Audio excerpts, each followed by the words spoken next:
welcome to the back-to-school edition of Behind the Feathers. I am Jamie Lorson, and this is my co-host Amber Thiessen. We are here at the Kansas State Fair in Hutchinson, Kansas. After practicing for several weeks, the Canton-Galva High School Marching Band had a chance to show off what they've learned. Let's check it out.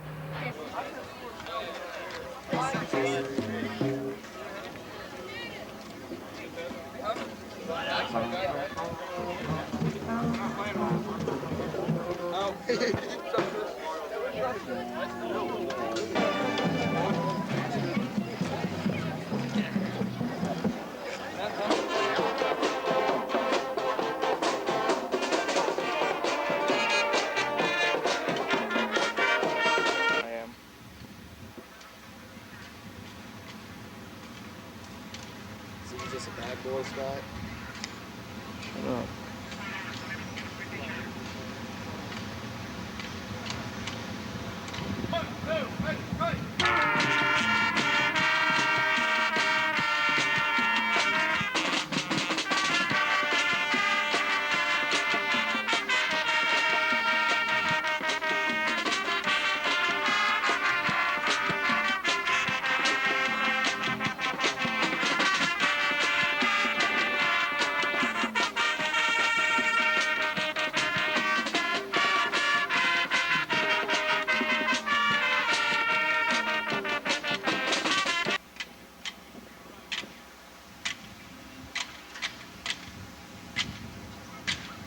Hey Jamie, I wonder if these bumper cars are as much fun as the go-karts were at the FBLA kickoff party.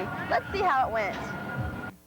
The Canton-Galva chapter of the Future Business Leaders of America, also known as FBLA, had their annual kickoff party on Saturday, August 19th. The destination for this year's party was Jumpin' Joe's in Salina. One of the main purposes of the FBLA kickoff party is to encourage students to join the group. By allowing the non-members to attend some of the more exciting events, sponsors hope that they will have a good time and decide to give FBLA a chance. I think it gets the new kids and the freshmen involved a little more, and it introduces new people to FBLA just to show them what it's like. Mini golf was one of the most enjoyed games by CG students at the FBLA kickoff party. Another favorite was the go-karts. Students got to feel their need for speed by racing their friends around the go-kart track. There were many other games inside the building that allowed students to have fun and win prizes. The FBLA kickoff party gives current and prospective members a chance to get acquainted and have fun as a group.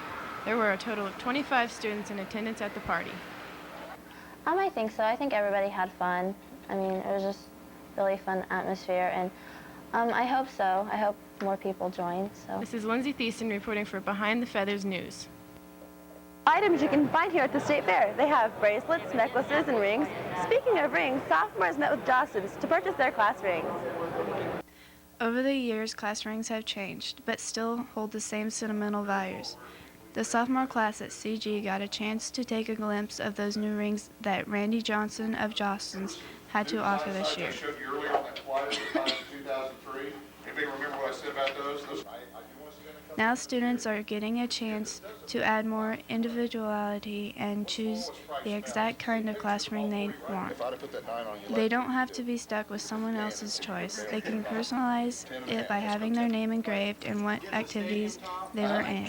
And of course, pick that perfect skirt. Prices vary starting at $69 and run up to $1,000.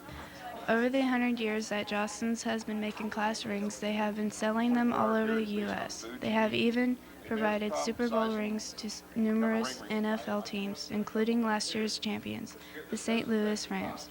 Sophomores have turned in their paperwork to the office, and rings will be in before the end of October.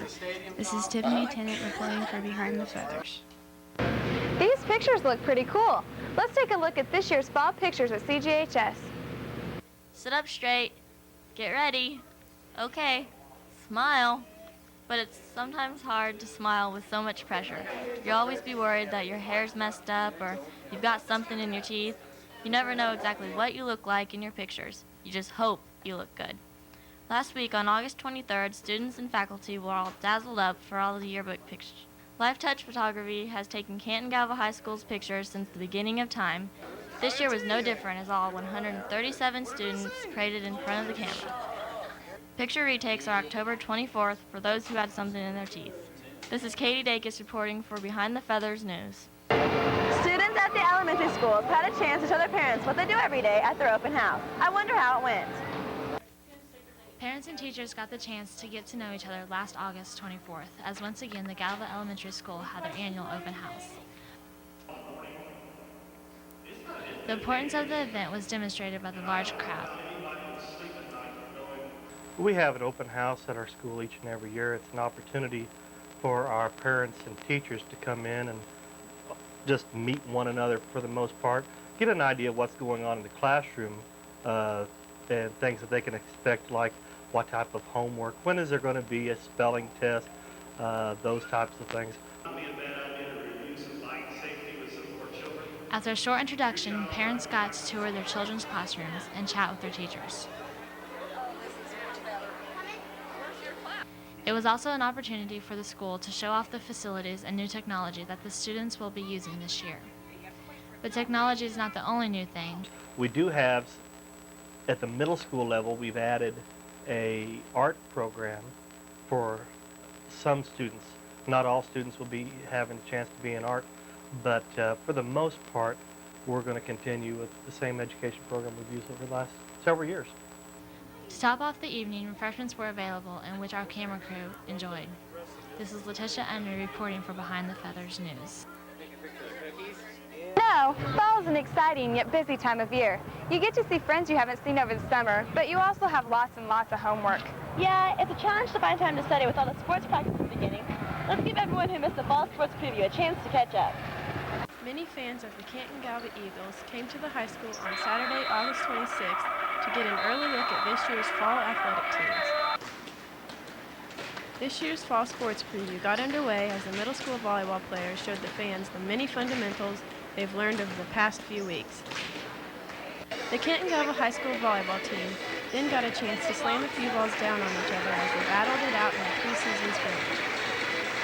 Fans were then lured into the cafeteria by the smell of grilled hamburgers and hot dogs. Every year, the Canton-Galva Booster Club has a cookout to raise money for equipment and other things that the teams are in need of.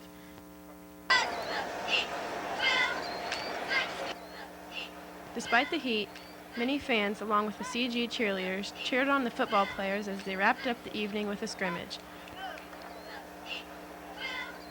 The Booster Club would like to thank everyone who purchased a membership and all current members who helped with this year's fall sports preview.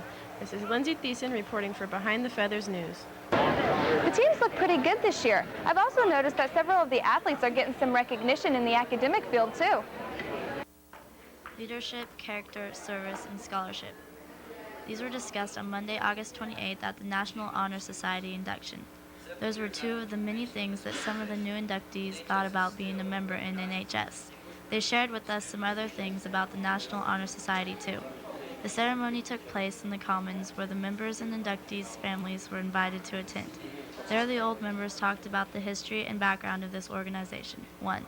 Since 1989, Canton-Galva High School has inducted new members who are chosen by the faculty. You have to retain a 3.5 GPA and be recommended by someone else other than a family member. Canton-Galva is able to set their own standards above or equal to whatever the national standards are. After the candles were lit, the oath was recited, and the certificates were handed out. Everyone enjoyed refreshments while they chatted and congratulated the new inductees.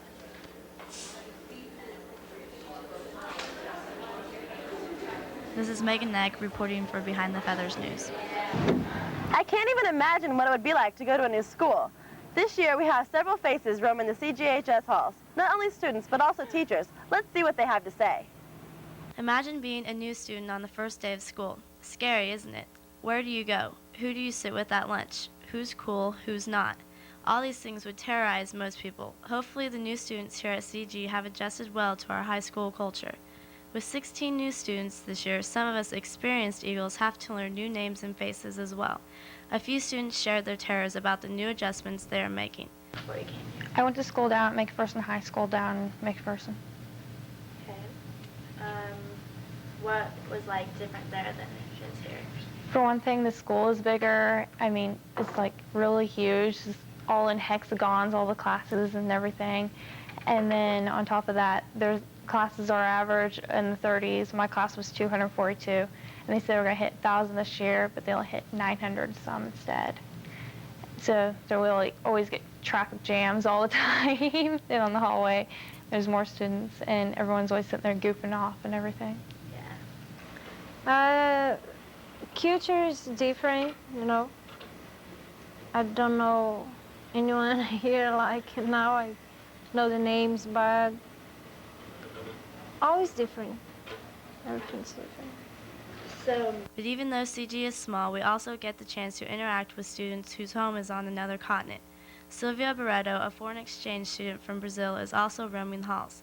All of us here at Channel 14 want to welcome the new students to CG. This is Megan Eck reporting for Behind the Feathers. Well, that's all we have for this year's first edition of Behind the Feathers. Thanks for joining us, and make sure to catch us next month for more news from CG.